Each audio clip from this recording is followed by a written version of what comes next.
Isa sa mga pinakamalakas na gaming phone ngayon ng Red Magic 9 Pro. Biruin mo, naka-Snapdragon 8 Gen 3 na to na umaabot to ng 2,022,000 score. At kung sa ibang review, pangit yung nakuha nilang CPU throttling test, ito kakaiba to. Nakakuha ko ng average score dito ng 353,000. Sobrang lakas niya. Nag-throttle lang to ng 86% sa max performance niya. Pero ibang usapan yan pagdating sa gaming. Dahil gaming phone to, mag-test tayo ng mga games to check din natin yung temperature. Subukan din natin yung touch capacitive trigger button nito kung maganda ba o hindi. At meron kayong dapat malaman na hindi nyo pwedeng gawin sa phone na to. Abangan nyo kung ano yun. Kaya samahan nyo ako sa video ito, at sa mga bago, huwag nyo kalimutan mag-subscribe at pinitin yung bell icon para sa mga ganitong unboxing reviews, bagong kaalaman at katarantaduhan sa channel na to. So like, comment, at subscribe lang. Okay guys, gusto ko lang ipaalala sa inyo sa mga gusto pang bumili ng mga phone ngayon at hindi pa makapili, ito yung mga recommendation ko. Meron tayong iQOO C8 na naka MediaTek Dimensity 8300. Sobrang lakas nito para sa presyo niya. Makukuha mo lang to ng 13,000 pesos. At kung gusto mo naman ng flagship pero tama lang yung budget mo, maganda yung camera, tapos pangbaragan din pagdating sa gaming, recommendation ko sa inyo yung Nubia Z50S Pro na may Snapdragon 8 Gen 2. Sobrang ganda niyan pati sa camera. At meron na siyang 4K at 60fps, lalong-lalo sa ultra-wide. Yung iQOO Z8 pala, meron na rin 4K at 60fps yun na. At maganda-ganda na rin yung camera noon, pati yung sensor niya. Then ngayon, pumapalig pa rin yung Tecno Camon 20 Pro 5G, pati yung Tecno Camon 20S Pro 5G. So halos pareho lang yan, pero mas malamig ang 20S Pro 5G. Nasa 11,000 lang yata. Then isa pa yung mga naka MediaTek Dimensity 8200 like yung Redmi K60e, Xiaomi 12T Pro, yan, palong-palo pa rin yan. Then at last yung pinakamalakas ngayon ng Poco X6 Pro. Sobrang ganda ng performance nito. Imagine mo, naka MediaTek Dimensity 8300 na to, 1,000,000 ang tutu score at maganda rin yung camera, pati build quality. So lahat ng link ilalagay ko sa description. Dadagdagan ko na lang yung mga yan para makita nyo kung ano pa yung mga recommendation ko para sa inyo. At ngayon, dito na tayo sa pinakamalakas na gaming phone ngayon ng Red Magic 9 Pro. May trigger button to o touch capacitive button, dalawa yan, at pwede mong iset yan sa gusto mong settings. Then meron din tayong button dito para sa game space niya, tapos yung bilog na maliit dyan, yun yung power button at volume rocker sa tabi nun. At sa taas, yan yung ventilation natin para dun sa fan niya. Sa kabilang side, dito makikita yung isang ventilation para pang higop dun sa fan niya. So ang nakuha nating kulay dito is color black, pero kung titignan mo siya, parang walang masyadong naglalaro dito sa kulay niya. Pero kapag tinamaan ng ilaw, medyo nagbabago at makikita mo yung mga nakasulat dito. May nakalagay na Red Magic, tapos may nakalagay na ICE, yung 50 megapixel na camera niya, at may nakalagay din dito na may RGB din na 09, ibig sabihin Red Magic 9, at may nakalagay na generation sa baba. At dito naman sa gitna may nakalagay na Win More Games. At sobrang napakasimple lang ng back panel nito, wala siyang umbok. First time mangyari to sa mga flagship na phone na flat lang talaga yung camera module nito. Meron tayong apat na bilog dyan. Actually, apat talaga yan. Yung dalawa dun sa taas, camera yan, 50 megapixel na main camera, tapos dun sa baba niya, 50 megapixel na ultra-wide. At dun sa baba naman ng ultra-wide na yon, eto yung fan natin. At yung pangapat na camera nito, eto yon, yung sa ilalim ng flash, bilog yan para sa macro. Dapat inalis nila yan kasi hindi naman natin kailangan yan, at legendary talaga yung 2 megapixel macro na to, lalong lalo na naligay nila dito sa flagship na phone. So dagdag lang to na hindi natin mapapakinabangan talaga. Then sa baba naman yung SIM card tray natin, hindi siya expandable storage. Sa tabi nun meron tayong microphone, type C port, tapos speaker. Sa top naman, ang pinakamaganda dito, dahil flagship nga siya, hindi ko inasahan na meron tayong audio jack. Tapos meron tayong IR blaster, speaker, tapos isang anti-noise cancelling microphone. So ngayon, pag-usapan na natin agad yung performance ng phone na to, naka Snapdragon 8 Gen 3. Nung time na nagsilabasan yung mga review dito sa Red Magic 9 Pro, napanood ko halos doon na umiinit nga tong phone na to, as in talagang sagad sa init. Ngayon kasi nakatanggap tayo ng isang software updates dito, at sabi doon na ma-fix nga yung heating issue dito sa phone na to. Well ngayon, tignan natin kung may heating issue pa ba siya o okay na yung thermals nito. Mag-umpisa tayo agad dito sa Genshin Impact. Nasa high settings tayo dito. Alam nyo naman, ang Snapdragon 8 Gen 3 ang pinakamalakas na Snapdragon sa ngayon. Kapag lumabas pa siguro yung Snapdragon 8 Gen 4, pangalawa na to. Sobrang lakas talaga ng chipset nito. Parang overkill na sa mga larong tinesko. Lalong-lalo na dito sa Genshin Impact. Dati nahirapan pa yung mga ibang flagship phones pag-test ng mga Genshin Impact. Samantala ngayon, maning-mani na talaga. Nakakuha ako ng 54 to 60 frames per second Astig talaga, hindi siya naglalag, hindi siya nag-frame drops. Talagang paikot-ikot siya dyan. Kapag may bagong mapa, siguro mag-drop lang siya ng konti, mga 54 lang, 55, okay na okay pa rin yun at tumataas pa rin. 60 FPS pa rin yung nakukuha natin dito hanggang sa matapos yung laro. Ang nakuha lang natin na temperature is nasa 42 degrees Celsius. Imagine nyo, ang Snapdragon 8 Gen 3 kasi clock speed niya 3.3 GHz na. Sobrang lakas niyan. Tapos sa sobrang bilis ng storage nito, naka UFS 0.40 na siya at kayang mag-shoot ng Snapdragon 8 Gen 3 ng 8K at 60 frames per second. Imagine nyo yun, pwede pala sa Snapdragon 8 Gen 3 ang 8K at 60 FPS pero hindi ginawa ng Red Magic 9 Pro yan kasi hindi naman talaga pang camera phone to, gaming phone po siya. Sa display nga, nagulat ako dito na kayang-kaya pala ng Snapdragon 8 Gen 3 ang 4K resolution. Pero makasaya yan sa baterya kung ang resolution natin sa isang phone ay 4K na. Kaya okay pa rin tayo sa mga 2K, sa mga 1080p o yung mga Full HD lang. Safe tayo sa mga resolution na yon. Sa Mobile Legends nga, hindi ako nakaramdam ng frame drops dito. Nasa 120 frames per second yung paglalaro ko dito. Ang settings nito is nasa ultra na. Hanggang sa matapos yung laro, wala mang frame drops to. Kayang-kaya talaga. Maning-mani lang. Nakakuha tayo ng 120 dito. Pagkatapos ng isang laro, 15 minutes yun. Ang nakuha ko lang temperature dito is nasa 38 to 39 degrees Celsius lang. Sobrang lamig yan para sa Mobile Legends kahit nakakuha tayo ng 100 FPS dito. Dito naman, marami nagtatanong sa akin kung okay ba to sa Call of Duty Mobile at PUBG Mobile. Wala kayong magiging problema po dito. Automatic na 90 FPS yung makukuha natin both sa Call of Duty Mobile at PUBG Mobile. Sa Call of Duty Mobile, yung graphics natin nilagay natin sa low, yung frame rate natin is nasa ultra. 120 yung nilagay ko dito pero ang nakuha ko lang is 90 FPS habang naglalaro ako. Kahit sa smoke class hindi siya nag-frame drops. Although okay lang na nakakuha ko 90 FPS dito pero gusto ko sana makakita ng 120 kaya meron tayong frame rate adjustment. Yun nga lang hindi natin nakuha talaga yan dito sa Snapdragon 8 Gen 3 sa Red Magic 9 Pro. Pero playable naman siya hanggang sa matapos yung laro. At dito naman 84 to 90 FPS, medyo bumaba siya ng 84 pero okay na okay pa rin yun, playable pa rin siya. Yung temperature na nakuha ko dito sa Call of Duty Mobile tsaka sa PUBG Mobile nasa 41 to 42 lang. So okay na okay tayo maglaro dito sa dalawang games na to. At dito tinry ko rin yung NBA 2K20. Nagmukha akong tanga dito kasi hindi ko siya alam laruin. Pero stable naman yung nakuha nating frame rate dito. Nakakuha tayo ng mga 118 mga ganun. At masarap talagang maglaro kasi maganda na yung screen nito na full screen na nga at bezel-less na rin siya. So okay na okay to sa NBA 2K20. Sa Mirror 4 naman overkill yung Snapdragon 8 Gen 3 rin dito. Ang settings naman natin dito ay settings tapos nakakuha tayo ng 44 FPS dito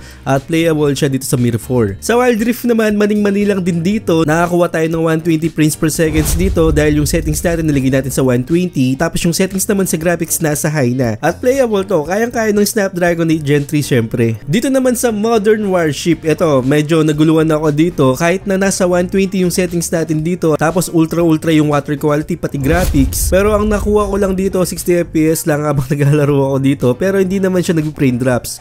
At na-weirdoan talaga ako bakit 60 FPS lang samantalang nilagay natin sa 120. Pero yung ginamit kong account kasi dito hindi marami yung barko at medyo konti lang yung kalaban kaya siguro hindi siya nag-frame drops. Pero na-try ko kasi yung Snapdragon 8 Gen 3 hindi niya masyadong kaya sa Modern Warship at dito naman kayang-kaya naman niya although 60 FPS lang yung nakukuha natin. Pero feeling ko kung may 120 tayo dito baba pa rin siya up to 60 to 70 at masasabi ko na normal lang yun sa Modern Warship kung makakuha tayo ng ganun na FPS dito. Okay, ang pinakasala rin talaga sa mga pag-init ng mga phones ngayon ito yung Farlight 84. So kapag sinagad talaga natin yan sa extreme yung graphics tapos yung frame rate automatic kahit anong phone pa yan lalampas ka talaga ng 45 degrees Celsius dito at hindi rin ako nagkamali dito. Although playable naman talaga siya, wala siyang major frame drops talaga, nasa 120 kahit na umiinit siya. At ganyan kalakas talaga yung Snapdragon 8 Gen 3. Pero kung nilagay natin sa low graphics yan, okay na okay lalo yung temp nito. At dito kasi ngayon kapag nag-test tayo, sagad-sagad talaga. Ang nakuha natin temperature dito pagkatapos ng isang laro, one game lang to hindi man tumagal ng 5 minutes, 46 degrees Celsius na agad. Sobrang init yan para sa Farlight 84. At sabi ko nga kanina, hindi kasalanan ng phone yan, kasalanan yan ng Farlight 84. Kaya sa mga ibang phone na tinest ko, napakaganda ng mga thermals noon, pero sa Farlight 84, bagsak talaga yung mga phone na yan. So hindi ibig sabihin na nakakuha tayo ng 46 dito, mayiting issue na tong phone na to. Ulitin ko, kasalanan po yan ng Farlight 84 kahit anong phone ang i-test natin sa Extreme. Okay, gusto ko rin malaman nyo na most of the time hindi ko ginamit yung game space nito, parang nasa balance lang siya, hindi ko nilagay sa rice kasi malakas-lakas na talaga yung chipset niya. Ibig sabihin na kapag kailangan ko na isagad talaga, yung nakikita ko na nag-frame drops, doon ko ilalagay. Pero kung di nyo nakikita nag-frame drops yung phone nyo, kahit na nasa balance kayo, okay lang na ilagay natin sa balance mode, wag lang talaga sa rice para hindi siya mag-init. Pero kapag nasa rice, sinagad mo talaga yung performance nito, mag-iinit na nga yung phone mo. Yun yung payo ko dito sa game space niya. At maraming settings to sa Game Turbo, meron din tayong bypass charging dito. So sobrang gamit na gamit talaga yan para sa mga gamer. At makikita rin natin dito yung mga info natin, yung mga GPU, CPU, tsaka FPS natin. So sobrang lit lang nun. Pero naglagay kasi ako ng meter dito para mas makita natin na maayos. Okay, nagamit ko yung trigger button nito na touch capacitive nga. Medyo okay lang. Naghanap kasi ako ng actual o physical na trigger button na nakita natin sa mga nakarang phones na Poco F4 GT. At sa kasamang palad, hindi na tayo nagkaroon hanggang ngayon. So next time sana Xiaomi o kaya Black Shark, magbalik na kayo para makakuha kami ng magandang trigger button o actual button sa mga gaming phone na ganito. Pero accurate naman yung mga trigger button nito at maganda naman siya laruin. Sasanayin mo lang talaga yung sarili mo. Okay, pagdating sa display, malaki-laki yung display nito. 6.8 inches AMOLED display, 1 billion colors, 120Hz na refresh rate at 1600 nits brightness. Naka Gorilla Glass protection na rin to at glass is glass talaga. Talaga mababasag yan kung mababagsak man tong phone na to. And then kitang-kita nyo naman, kayo na yung musga kung gaano kaganda yung display nito o kung gaano kaliit yung bezel nito. Napakaganda talaga ng screen nito, symmetrical dun sa taas tsaka dun sa gilid. As in talagang bezel-less na talaga. Yun nga lang sa display, nagkulang tayo ng enhancement dito. Wala tayong mga super resolution, mga MEMC features na makikita natin sa mga flagship na phones. Pero dito, ganyan lang talaga siya. May mga color scheme lang. Sa refresh rate naman, meron tayong 60, 90 to 120. At least meron tayong pagpipilian ng 90. Kung sakaling gusto nyo pang makatipid sa baterya, at the same time, meron tayong nasa gitna talaga. Yung 90Hz nga na refresh rate niya. At isa pang pangit dito, kahit global na siya, naka wideband L3 lang siya. Yun lang talaga yung certifications nito. Hindi ka makakapanood ng full HD pagdating sa Netflix. Standard definition lang po yung makapanood natin dito sa phone na to. Sayang talaga kasi napakaganda ng screen nito at baka naman makuha sa update. Yun nga lang talaga, sobrang damot ng ZTE o Nova o Red Magic sa mga update na ganito. Paminsan-minsan lang talaga. Kung wala talaga masyadong problema, hindi talaga sila gagawa ng update kung okay na okay naman talaga yung phone mo. At maganda naman talaga yung display kasi sa YouTube makakapanood tayo ng 4K at 60fps kahit na HDR pa yan. Yan talaga na at least bumawi sila sa YouTube. Pero sa Netflix medyo alanganin talaga tayo kasi napakaganda nga ng display mo, standard definition lang naman yung mapapanood mo. At isa pa, dito sa display niya wala tayong punch-hole camera kasi under display na yung camera nito. Ibig sabihin na hindi masyadong kalinawan talaga o pangit talaga yung front facing camera nito. Pero uulitin ko, gaming phone po to. Sa mga gamer walang pakialam yan sa camera. Talagang bonus na lang yan sa mga gamer na may camera tayo dito. Okay, speaking of camera, okay lang din yung camera nito, may mga pros and cons. Minsan maganda yung kuha, minsan pangit yung kuha. Hindi talaga siya consistent sa camera. Hindi siya oversaturated, medyo nagkukulang ako ng mga kulay dito, hindi siya balance. Saktong-sakto lang na may pang-picture ka, yung detalye, hindi rin maganda yung detalye. Kumbaga sa isang phone, parang nasa mid-range lang talaga yung camera nito. Pagdating naman sa video ito, nagustuhan ko naman yung video niya, 4K at 60fps, magagamit mo talaga siya at napaka-stable talaga niya kahit na maglakad tayo dyan, wala kang magiging problema. Yun nga lang, yung nakikita kong kulay dito, hindi siya maganda talaga. Medyo nagkukulang tayo ng konting saturation at medyo madilim siya over sa mga ibang phone na nasa ganitong presyo. Pero ulitin ko, hindi po siya camera phone, gaming phone po talaga. Kaya ganyan lang talaga yung makuha natin pagdating sa camera. Although sa video, stable naman siya. Kaya sabi ko nga, bonus lang talaga na meron tayong camera dito. Ngayon, pagdating sa front-facing camera, sobrang pangit po talaga. Hindi mo maasahan talaga yung camera nito, as in talagang malabo talaga o parang nasa entry level ka nga o mas maganda pa yung entry level dito sa camera niya. Ngayon, sa battery naman, sobrang laki ng battery nito na 6,500 mAh capacity ng battery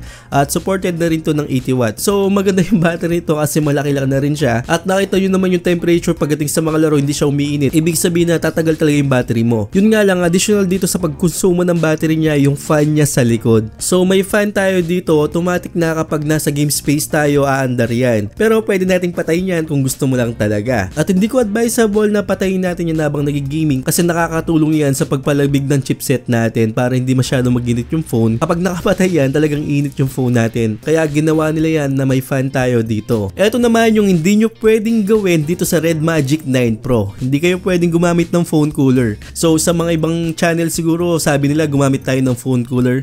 Hindi po pwedeng gamitan ng phone cooler to o yung mga radiator phone cooler. Pwede pong gamitin dito yung mga fan cooler lang, yung mga fan lang talaga na walang radiator cooler o yung tawag nila is the Peltier. Hindi siya pwedeng gamitan ng ganito. So bakit hindi siya pwedeng gamitan ng ganon? Kasi meron po siyang fan dito na open yung battery niya, open yung lamang loob niya. Kapag ginamitan natin ng phone cooler yan, may condensation na mangyayari sa loob at papasok yung tubig doon siya talaga lalamig at masisira yung phone natin. So nakita ko na may gumamit talaga ng phone cooler nito, nasa white color yata yon, tapos yung condensation nun kitang kita talaga dun sa back panel niya. So siguro once, twice, thrice siguro hindi mo maramdaman na masisira yung phone mo kapag gumamit tayo ng phone cooler. Pero sa katagalan siguro mga 10 times, 20 times siguro dun mo maramdaman na nagtubig talaga yung phone mo dahil sa phone cooler. Ibig sabihin na masira na yung phone mo, hindi mo pa alam. So payo ko po sa inyo, kung gusto nyo subukan, bala kayo, pero binalaan ko na kayo na wag tayong gagamit ng phone cooler sa Red Magic 9 Pro. So highly recommended ko tong Red Magic 9 Pro. Maganda yung display, maganda yung thermals, naka Snapdragon 8 Gen 3, maganda yung battery na naka 6,500 mAh capacity ng battery. Supported na rin pala to ng Wi-Fi 7. So yung link ilalagay ko sa description kung di ako nagkakamali, nasa 40,000 to. At sa mga gamer dyan, palong-palo talaga tong phone na to. At wala akong masabi sa performance, sobrang ganda talaga. At nakareceive nga tayo ng updates dito, nakita nyo naman kung gaano kaganda yung performance ito pagdating sa gaming. So I hope na nakatulong ako sa inyo. Kung nagugustuhan nyo yung video na to, huwag nyo kalimutan mag-like, comment, tsaka subscribe at pinutin yung bell icon para sa mga ganitong unboxing reviews, hanas reviews, bagong kaalaman at katarantaduhan sa channel nito. At sa mga nasa Premiere, sobrang salamat po sa inyo. Once again, ako po si Paul. I'll be writing things until I'm fucking buried in my grave. 6 feet deep under, but my body won't decay. Cause my messages are timeless, so they'll put them on